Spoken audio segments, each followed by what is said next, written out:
Monsieur le délégué central.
Que Dieu Tout-Puissant nous fasse miséricorde, qui nous pardonne nos péchés et nous conduise à la vie éternelle.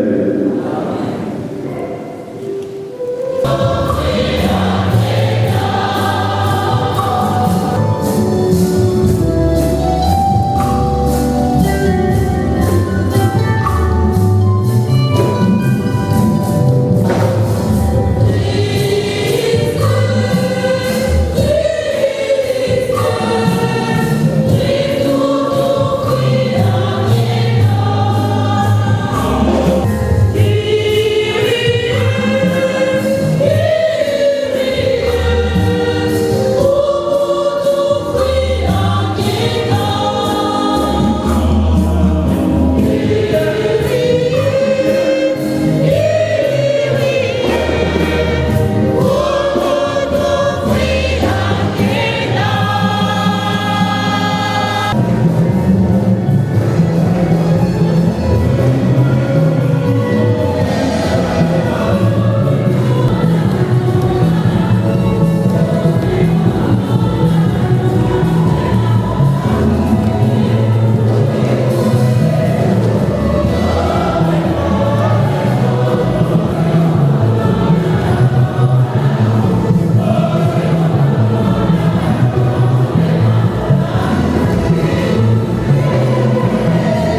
Louis Martin, Moutoumba Thomas, Marcani Jérémy, Mamona Samuel, Koungou Félix, Lazare François et Joshua Benjamin qui a choisi comme serviteur et pasteur de l'Église de travailler fidèlement à la promotion de son corps. Mais qui est avec toi,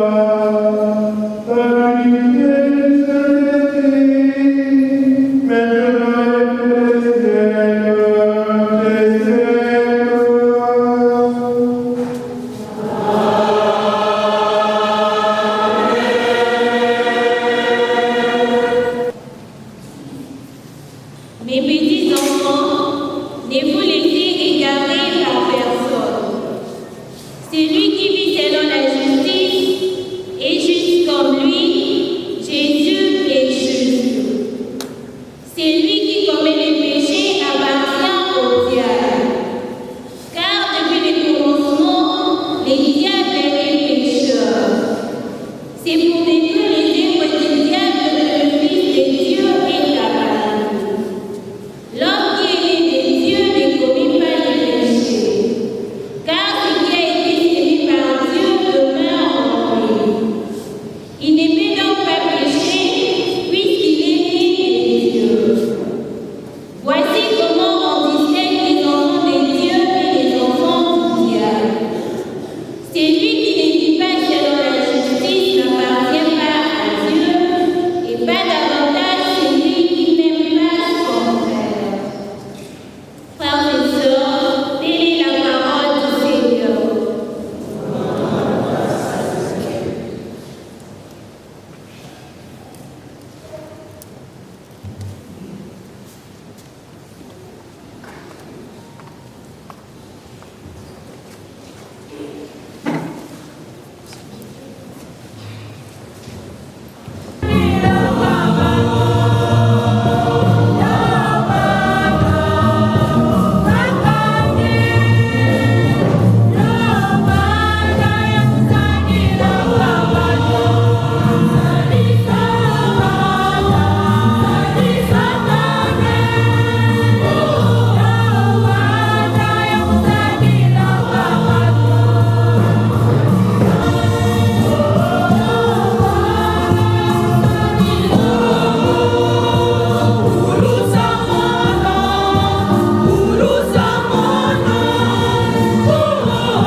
Jean-Baptiste se trouvait de nouveau avec ses disciples. Posant son regard sur Jésus qui allait et venait, il dit: Voici l'agneau de Dieu. Les deux disciples entendirent cette parole et ils suivirent Jésus. Celui-ci se retourna, vit qu'ils le suivaient et leur dit: Que cherchez-vous? Ils lui répondirent: Rabbi, c'est-à-dire Maître, où demeures-tu? Il leur dit: Venez et vous verrez. Ils l'accompagnèrent, ils virent qu'il demeurait, et ils restèrent auprès de lui ce jour-là. C'était vers 4 heures du soir. André, le frère de Simon-Pierre, était l'un des deux disciples qui avait entendu Jean-Baptiste et qui avait suivi Jésus. Il trouve d'abord son frère Simon et lui dit: Nous avons trouvé le Messie, autrement dit le Christ. André amena son frère à Jésus. Jésus posa son regard sur lui et dit: Tu es Simon, fils de Jean. Tu t'appelleras Képha, ce qui veut dire Pierre.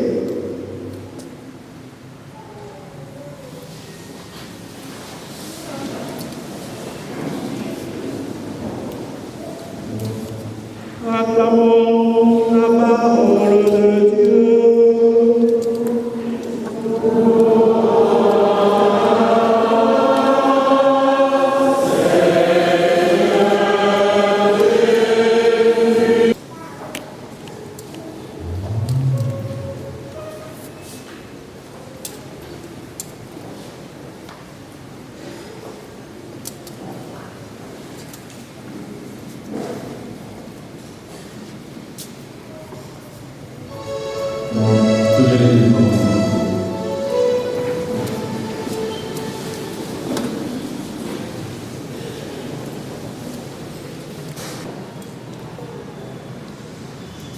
Valentina Bernard.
Nous invitons M. l'abbé Donatien Banona pour la présentation des ordonnances frères. Suivant. La Sainte Église, notre Mère, vous présente nos frères Tamikina Bernard, Okiki Martins, Lutumba Thomas, Makani Jérémie, Mamona Samuel, Kungu Félix, Lassa François, Sonsa Benjamin, et demande que vous les ordonniez pour la charge du presbytérat. Savez-vous s'ils ont les aptitudes requises? Le peuple chrétien a été consulté et ceux à qui il appartient d'en juger ont donné leur avis. Aussi, j'atteste qu'ils ont été jugés dignes d'être ordonnés. Avec votre frère,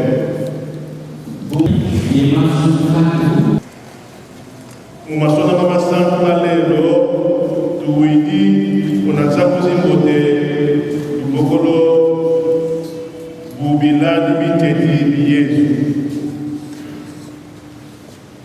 mungilama ngisa Mesia Yohani yebanya yandre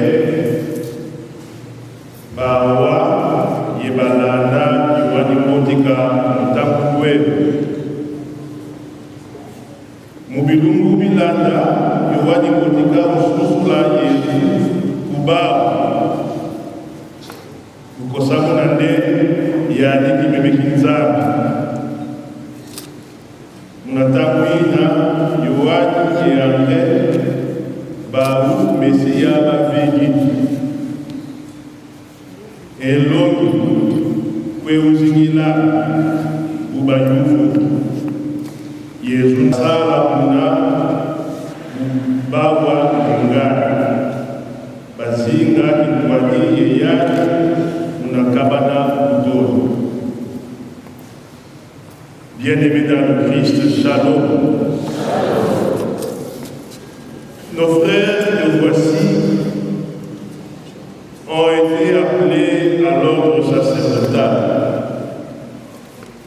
Cela nous fera du bien à nous tous de réfléchir attentivement au ministère auquel ils seront élevés dans l'Église. Comme vous le savez bien, frères et sœurs, le Seigneur Jésus est le seul prêtre suprême du Nouveau Testament. Mais en lui, tout le peuple de Dieu a aussi été constitué comme un peuple sacerdotal. Néanmoins, parmi tous ses disciples, le Seigneur Jésus veut en choisir certains en particulier pour qu'en exerçant publiquement dans l'Église en son nom la fonction sacerdotale en faveur de tous les hommes, il continue sa mission personnelle de maître, prêtre et pasteur. Il n'est jamais banal d'être ordonné prêtre, mais être ordonné prêtre en plein temps de Noël est une circonstance assez exceptionnelle pour colorer cette ordination d'une manière particulière. En effet, la liturgie de la parole de ces jours, spécialement le péricope évangélique, nous rappelle les circonstances de la vocation des premiers disciples de Jésus. Notons qu'il y a d'une part des circonstances humaines dans la vocation. Lecture, rencontre, lien de parenté, etc. Mais fondamentalement, c'est Jésus qui appelle certains hommes à le suivre et à demeurer avec lui en vue d'une mission. Encore faut-il vouloir l'entendre. Bien chers ordonnants, je crois que vous aussi, vous avez connu certaines circonstances humaines dans votre vocation. Je crois aussi que vous vous êtes convaincus que derrière ces circonstances, ou à travers ces circonstances, c'est Jésus lui-même qui vous appelait, qui vous appelle. Merci à vous d'avoir voulu l'entendre et surtout d'avoir décidé de le suivre. Merci aussi aux parents qui ont accepté que leur fils que vous êtes, vous puissiez vous engager dans cette vie. Que Dieu se souvienne de votre généreuse réponse et disponibilité. En effet, pour se préparer à la venue du Messie, Jean et son compagnon André avaient entendu et suivi les baptistes pendant quelque temps. Un beau jour, celui-ci leur indiqua Jésus du doigt en appelant l'agneau de Dieu. Tout de suite, Jean et André comprirent ces paroles. C'est lui le Messie attendu. Et en abandonnant le baptiste, ils suivirent Jésus. Chers frères, la suite du Christ exige quelques abandons, quelques renonces. Abandon des personnes, des choses, des habitudes, des lieux. Renoncement à certaines choses. Jésus entend les pas derrière lui. Il se retourne et fixe son regard sur ceux qui le suivent. Jésus pose sur eux son regard d'amour, et il leur pose une question subtile. Que cherchez-vous? Les deux disciples de Jean-Baptiste restent captivés par le regard de Jésus qui renverse leur cœur et ils sentent le désir de rester auprès de lui. Rabbi, où demeures-tu?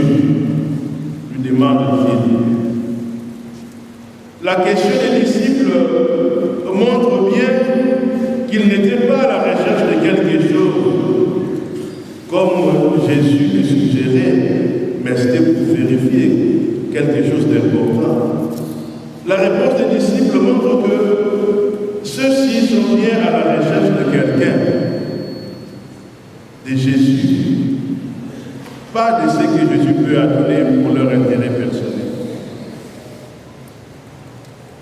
Ils étaient à la recherche d'un homme en qui ils pensaient trouver l'accomplissement de leur vie. Et Jésus leur dit, venez et vous verrez. En si peu de temps, c'est comme si Jésus a voulu discerner l'authenticité de la démarche des disciples. Ce que vous avez passé pendant beaucoup de temps pour permettre aux supérieurs de vérifier l'authenticité de votre démarche vocationnelle. Étiez-vous en train de chercher quelque chose ou quelqu'un?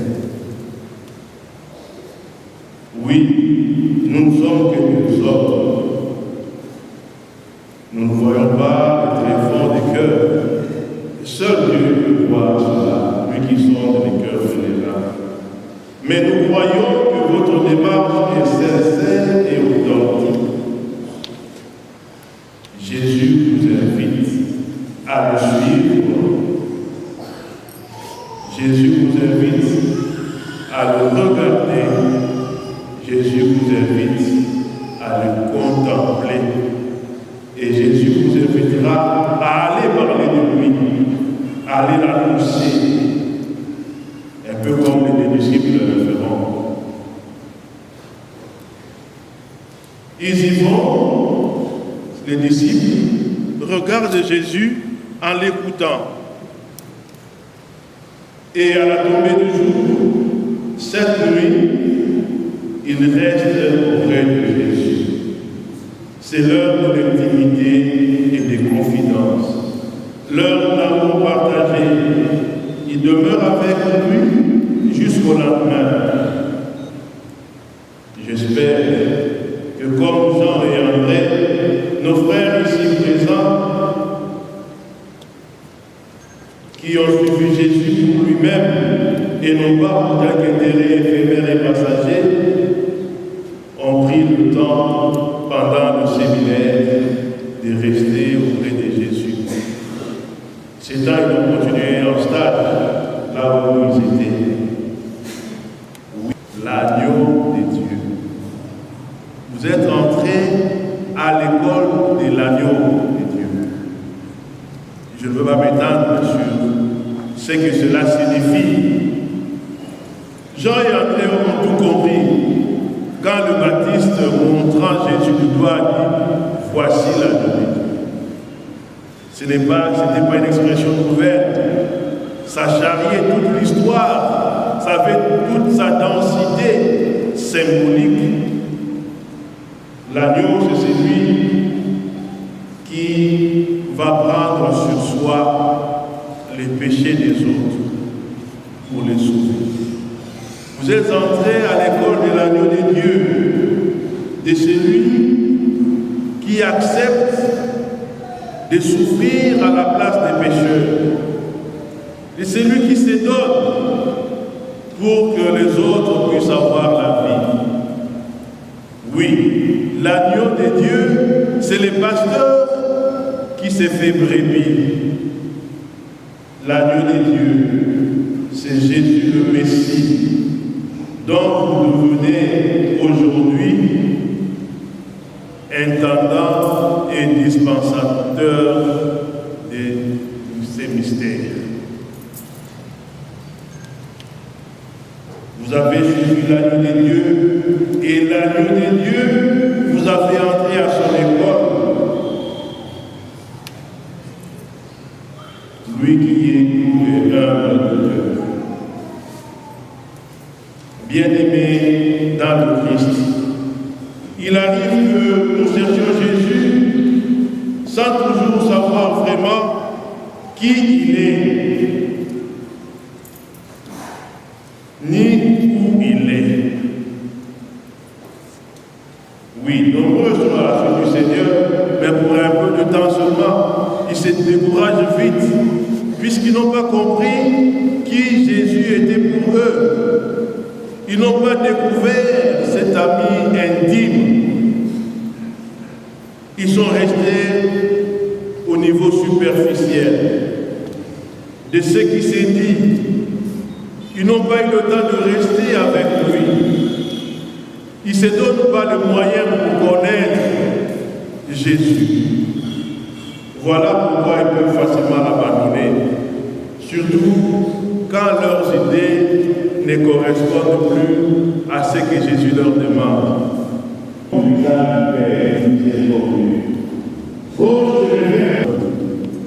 a comme l'impression que certains prêtres, une fois abonnés, ont même ignoré leur paroisse d'origine. Ils ne rentrent plus célébrer pour vous. Toutes ces mamans, tous ces papas, tous ces jeunes qui ont prié pour eux et qui les ont soutenus durant leur formation. Soyez proches du peuple de Dieu. C'est pour eux que nous sommes prêtres, pas pour nous-mêmes. Jésus est venu pour nous.